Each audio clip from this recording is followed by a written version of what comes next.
Pretty much the same after watching the tape. Probably a little bit even worse after you watch how the whole thing took place. And just like I said, I've done this 20 some odd years and I've never seen a half of football like that in my career. Right now what we are is a team that can beat anyone, can play against Michigan, can play as good a half, and a game that with a top 2 opponent, and then we can go out and look like that. And it's 100% not talent. We've got enough talent on this team. We're the most talented team that I've had since we've been here. The issue is mindset, and the issue is being a true team, complete team, having those team qualities and those things that make a difference. There's very few teams in this country right now that just have more talent than anyone else. There's about 5 to 7 of them. And the challenge is to, right now, with all of us in coaching right now, the challenge is to get our team to have the right mindset and to truly be a team and get rid of some unselfish thoughts and actions. And so that's where we're at, and that's the truth. And I'm excited to see how this team responds. I said it at the beginning, the best team in our league is Ohio. It's not even close because they can week in and week out do it. And that's why you see some talented teams lose to inferior teams because of mindset and having those team qualities that we talk about. So you don't play that type of half one week and come and play that pathetic of a half unless your just mind's not wired the right way. And just like I said, it's not a talent issue right now at all. I've had talent issues here, and we've got enough talent to be fine. So I think our kids see it. We'll see how they respond and see how it goes. You know, we're at the point where you can't snap the ball for them. You can't. There was just some things that occurred in that game that was mind-boggling, and so we're going to keep coaching them. We're going to keep loving them, and it's going to be really excited to watch to see if we can push this thing over the top and have a mindset and have those unselfish values that produce. So, you know, teams like Utah can do it. Teams like Ohio U can do it right now. And let's see if we can move in the direction of one of those 2 teams, because in my opinion, those are real teams. Coach, how have you seen players respond to Saturday's result?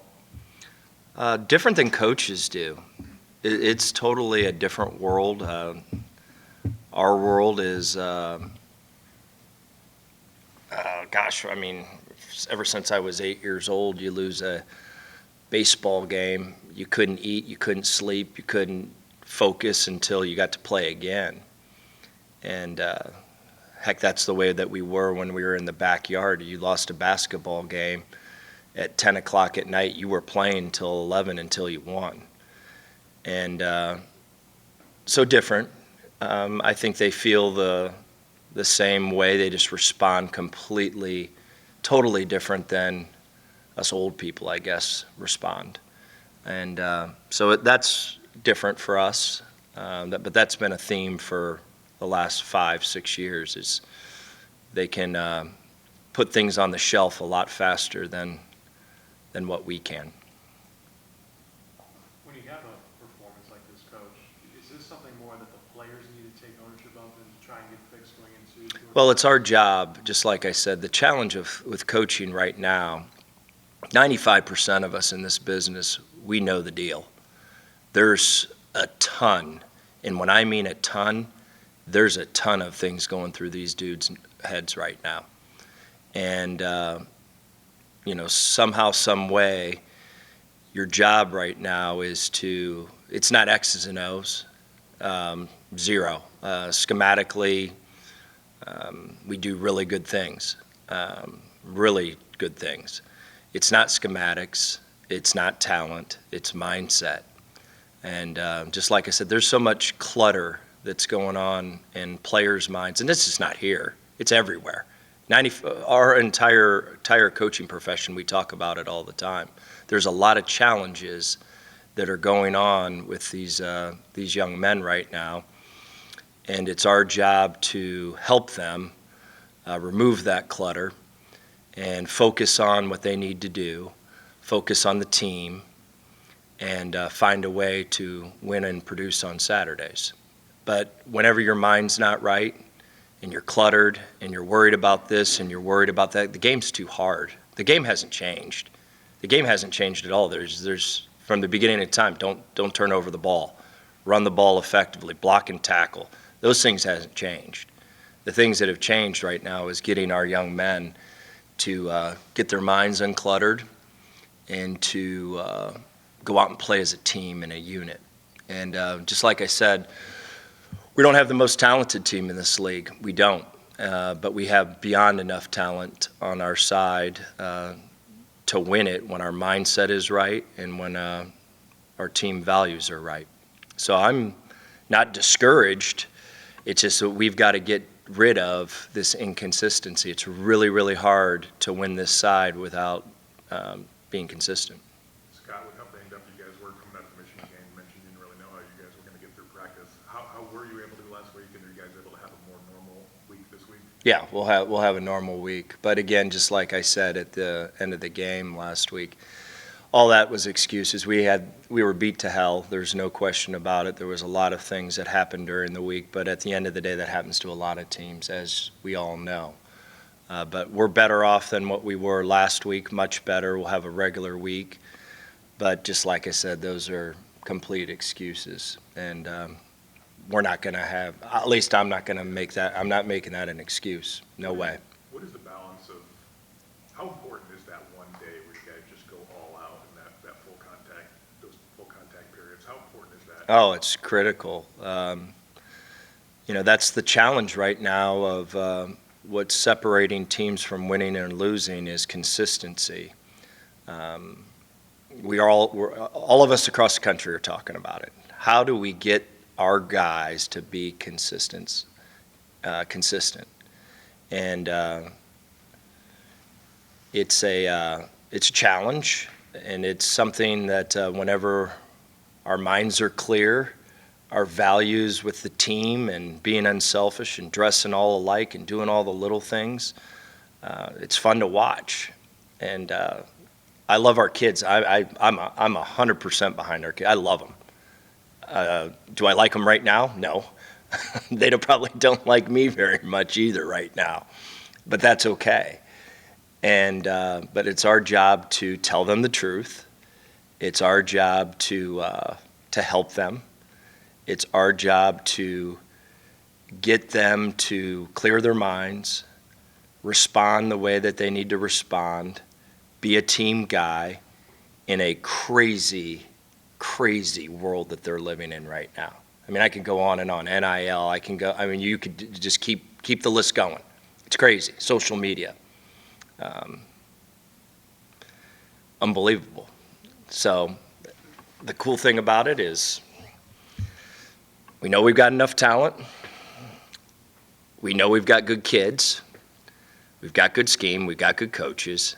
Now let's just put it all together, get our minds right, play consistent, and good things will happen to us. If not, it'll be the same old, same old. We'll go beat someone that we're not supposed to beat, lose to someone that we're supposed to beat, and it'll be the same old repeat. And until we can get over the top with consistency, it'll be that way. And that's our challenge. And we beyond laid it out of how it needs to look. So we'll see how our kids respond. They're good kids, and I expect them to respond the right way. What is the mindset that you want your team focused on moving forward? Complete 100% concentration on their job. Nothing less. I mean, I go back to the quarterback position, for example. The quarterback position, there's a reason that they're making $65 million a year because it's the hardest position in sport. It's not even close. The decision-making that you have to make in 1.5 seconds, the amount of information that you have to process pre-snap, post-snap, during the snap is mind-boggling.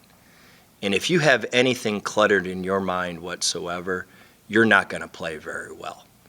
And, that's why the Bradys and the Favres and all these great ones, the Mannings, they could play hurt and they can shut out all the noise with being hurt. They could shut out all the noise of being down 10. They could shut out all the noise of what their parents are saying. They could shut out all the noise of what the fans are like.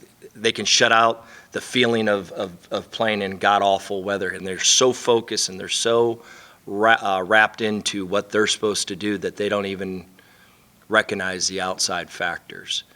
And that's a very, very hard thing to do. And that's what we need to do.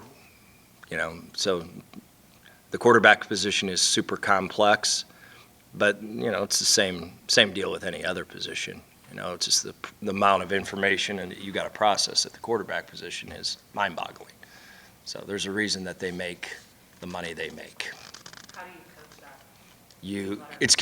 It's consistency. It's what you do here. We are exactly our season. We'll go out on a Tuesday practice and be lights out. You guys are going, oh my gosh, this is a Mid-American Conference type of team. And then you'll go out on a Wednesday and go, what the heck did we just watch? And then on Friday, be right back to, wow, this was awesome. To Saturday, flipping a coin. And it's your daily actions. It's how you do things. And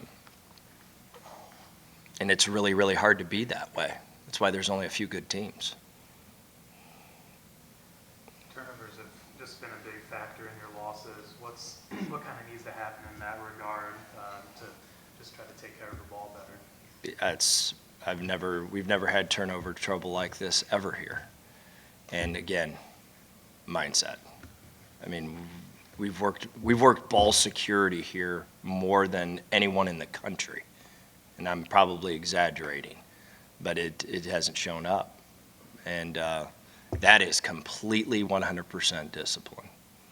So, got to be more disciplined. As far as the quarterback position, obviously there's been injuries, there's been some inconsistencies, just kind of how challenging just has it been trying to navigate that, obviously, for the most important position on offense? Yeah, this week was a complete circus, as well as last week was.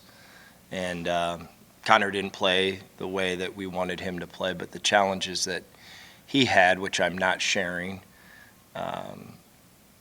mind-boggling. Like, he's a tough dude. Like, you have no one has any idea how tough he is. And because there's some things that most guys they're not going out there. And then Cam didn't take one snap because of his head. And he had a concussion. He's back, fully cleared. We could have probably pushed it, but that's not worth it at all. And so my hat's off to Connor, not because of how he played. He didn't play well. But what he's doing right now, you want to talk about guts? You want to talk about toughness? Yep. No question about it. And I'm not getting into his injuries, but he's a tough dude. Any update on Demetrius Hardiman? Yeah, he'll be out for the season. He had surgery in Ann Arbor. It's a surgery that is going to give him a chance to possibly play again, which is great. Had a great surgeon, came out great. It was a long surgery. Appreciate all the things that the Michigan guys did. Harbaugh went over and saw him twice. The Michigan players went over and saw him a couple times, so I appreciate what they did for him. And someone like Levi Gazaric obviously playing and contributing the other day after being carved off against Michigan. What does that say about his toughness and dedication to try to get back on the field? I have no clue how he got on the field. No clue. He said on Sunday that I'm going to play, and he on Thursday, which was unusual because we don't have practice on Thursday. We had to because we changed the schedule. He's out there in helmet, shoulder pads, spatted up like you wouldn't believe, and he's another tough guy. He's another tough guy. And none of those injuries that I'm talking about with Connor or Levi are going to hurt them from playing. But they're playing with some major bang, major bumps and bruises, I should say. I'm looking ahead to Georgia Tech. Obviously, with this game being scheduled between two MAC games, is that a challenge in itself? Is it hard to stay focused or anything like that with it? Yeah, I don't like it, but who cares? I want to play the non-conference games and then start the MAC schedule, but it didn't work out that way. And I do not like how our schedule was set up whatsoever, but it is what it is. What are you going to do? You're going to change it? No. You got to go play the games the way that they scheduled them, and it is what it is. But no, absolutely not. I think it's preposterous, to be honest with you, our entire schedule. But it is what it is. And obviously, what stands out the most about them, obviously they can put up a lot of yards, they can put up points. Is that maybe the one thing that stands out? Yeah, they've really improved. It's taken them time. They've obviously done a good job in the transfer portal. They play a very up-tempo offense and a very unique style on defense. They're unique. We faced this type of defense a couple times when I was at Virginia Tech, a couple times when I was at Boston College, one time when I was here. And it's unique. They play unique things in the back end, lots of pressure. Lots of multiple ways of pressure in playing 3 fires, simulated fires, 2 fires. They trap. They do it all. And they obviously must have some smart guys too, because they're doing it without a lot of busts, which is impressive because they're a dial of defense. They got a lot of defense in front of them. And so they're blocking field goals. Number 88 is a machine blocking field goals. So they've improved. They've got had a tough schedule too. And we got to go down there. And just like I said, I'm at the point right now, it has zero to do with our opponents right now. And when I mean zero, it's all about our mindset. It's all about us being team guys, being unselfish. And we do that, we'll have a chance. We don't do that, it'll look like right out there what happened on Saturday. Coach, when you're talking about consistency and mindset within your players, how do you practice for those turnovers and that hard defense that you're going to face? Is it something that you're having the second string potentially make them nervous on offense? We do, yeah. We do not here do too much what they call scout team. It's pretty much our better players are simulating their defense and offense, so we try to give us the best available look that we possibly can. It's very similar to the NFL model. They only have 50 guys or 55 guys and a couple practice team guys, so we try to go as much ones on twos and have the twos simulate Georgia Tech's offense, defense, special teams. Do you think the turnovers are coming from nerves of making a mistake? Oh gosh, when you watch the turnover reel right now, it's a collage of things: protection, decision making, route running. There's not one thing besides the fumbles. The fumbles you can, it's how you're carrying the ball. The pass game and the interceptions is a multiple of problems. And when we do our job, we're not going to turn the ball over. Plain and simple. They're not. It is job responsibility completely. maybe find some positives at the end of a game like that. But in terms of yards gained, OU was kind of held under their season average defense, being put in some tough spots at times. It seemed like they held up their own. Is there any sort of positive you could take away from watching the game? Yeah. A lot of that was because they didn't have to, drive the ball very far because of the turnovers. So I thought the times that our defense was in there, I thought they did well. They have 12 things, 12 plays that they all want back on defense that we want back, that we misaligned or didn't do our job, let the ball outside. So all of which, just like I said, has nothing to do with physical. Nothing. And that's who we are right now. It is completely between our ears. You're watching it and go, I don't think until play number 22 on offense that OU stopped us. We stopped ourselves. I think it was 22 that I went, my goodness gracious, that's a good defense, that's a terrible call, we're matched here, we don't have a shot. 22. Play 22. It's completely us, and that's what we got to clean.